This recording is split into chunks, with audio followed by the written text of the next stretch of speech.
Bienvenue sur Africa 24 pour cette nouvelle édition du 12-15. Au sommaire, libération contestée au Mali de l'ancien chef du tribunal islamique de Tombouctou, juge au moment où le nord était occupé par les djihadistes. Nous verrons que ce geste politique vise à préparer le terrain au pourparlers de paix. Le Gabon dévoile sa stratégie de lutte contre le virus Ebola. Principale mesure, la suspension des vols en provenance et en partance des pays infectés. Suspension aussi des visas pour les ressortissants de ces États. Renouvellement des mandats des dirigeants de la Banque centrale des États de l'Afrique de l'Ouest et de la Banque ouest africaine de développement. Objectif, poursuivre les réformes menées au sein de ces institutions financières. Avant de développer ces titres, l'arrestation au Rwanda de 2 anciens officiers à la retraite. Selon le porte-parole de l'armée, Joseph Zabamouita, il serait soupçonné de crimes mettant en cause la sécurité de l'État. Le porte-parole a néanmoins insisté sur la présomption d'innocence des deux hommes. Des enquêtes sont en cours. Je vous le disais en titre, les autorités maliennes ont libéré le chef du tribunal islamique de Tombouctou, arrêté en janvier dernier par l'armée malienne. Ag Al-Fousseini Ouka était juge au moment où le nord était occupé par les djihadistes. Sa libération intervient dans un contexte de négociation de paix, mais ce geste politique est critiqué par une partie des associations des droits de l'homme. Explication avec Erika Oraga. La libération du juge du tribunal islamique de Tombouctou suscite une vague d'indignation au Mali. Membre d'Ansardigne, Ag Al-Fousseini Ouka était le chef du tribunal de la cité des 333 saints, occupé durant 10 mois par le groupe djihadiste en 2012. L'ancien juge avait ordonné durant cette période des peines issues de la charia, la loi islamique. Sa libération intervient dans un contexte de négociation de paix au Mali.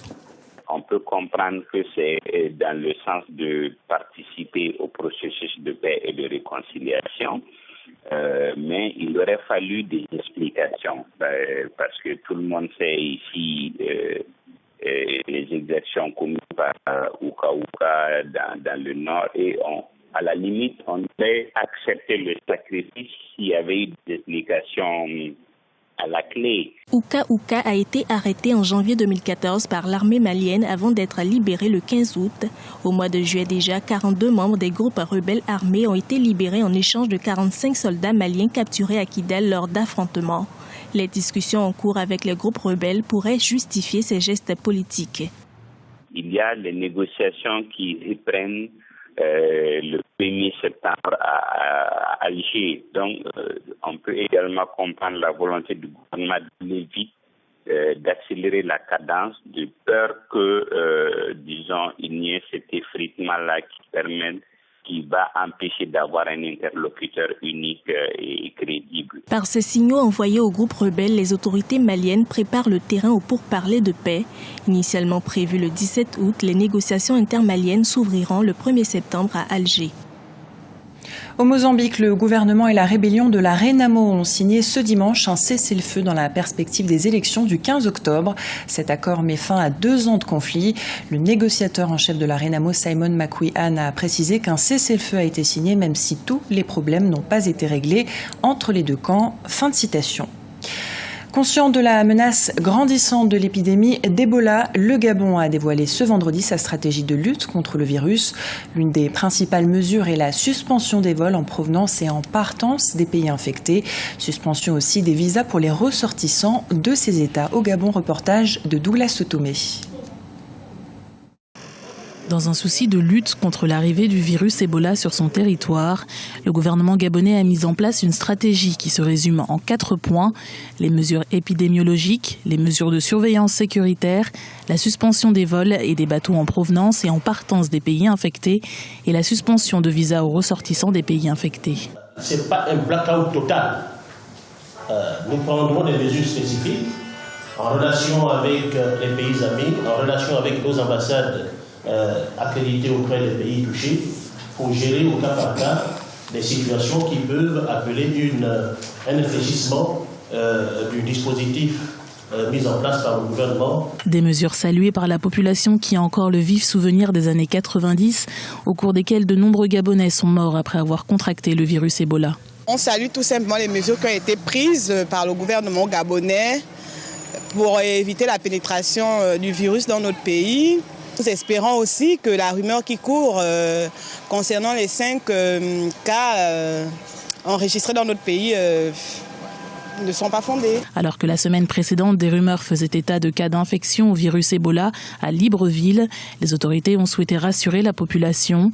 Ainsi, le ministre de la Santé, Mengue Mengwang, a tenu une conférence de presse le 22 août dernier à Libreville. De rassurer toutes les personnes vivant dans notre pays qu'il n'existe à ce jour aucun cas de maladie à virus Ebola au Gabon. Au Gabon, la fièvre Ebola fut identifiée pour la première fois en 1994. Depuis lors, certains cas ont été découverts de manière ponctuelle en 1996, 1997, 2001 et 2002. Pour prévenir tout retour de la fièvre hémorragique dans le pays, le gouvernement a annoncé le lancement d'une vaste campagne de sensibilisation à partir de ce lundi. Le commentaire était signé Kessi Hué Bimartel. Et en République démocratique du Congo, le ministre de la Santé a confirmé ce dimanche des cas de virus Ebola dans le nord du pays. Félix Kamwange Numbi a néanmoins affirmé que cette épidémie n'avait aucun lien avec celle qui sévit en Afrique de l'Ouest. Au chapitre économie, les mandats des dirigeants de la Banque centrale des États de l'Afrique de l'Ouest et de la Banque ouest-africaine de développement ont tous deux été renouvelés pour une durée de 6 ans. Boni Yayi, président du Bénin et de l'Union économique et monétaire ouest-africaine, l'a annoncé ce samedi. Une décision prise afin de poursuivre les réformes menées au sein de ces institutions financières. Les détails avec notre correspondante au Bénin, Chirel Yao Tawema. Nouveau mandat de 6 ans pour les dirigeants de la BOAD et de la BCEAO. Tiemoko Meilet Kone, gouverneur de la Banque centrale des États de l'Afrique de l'Ouest, et Christian Adovelandé, président de la Banque ouest-africaine de développement, ont tous deux été renouvelés à leur poste.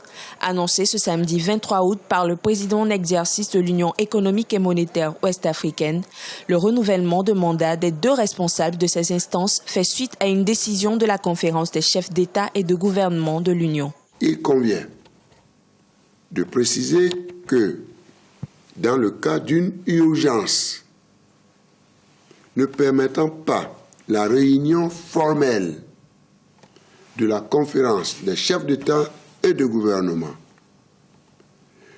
le traité de l'Union monétaire ouest-africaine permet au président en exercice de consulter à domicile ses pairs. La reconduction des mandats a pris effet dès le 17 août 2014 en ce qui concerne le gouverneur de la BCEAO et le 8 février 2014 pour le président de la BOAD. Cette décision vise la poursuite des réformes au sein de ces instances en vue d'éradiquer la pauvreté et de lutter contre l'inflation. Espace économique, politique et social en voie d'unification. Cette communauté repose notamment sur, entre autres, la Commission de l'Union économique et monétaire ouest-africaine. Institut d'émission monétaire de l'UEMOA, la BCEAO regroupe 8 pays ouest-africains partageant la même monnaie, le franc CFA.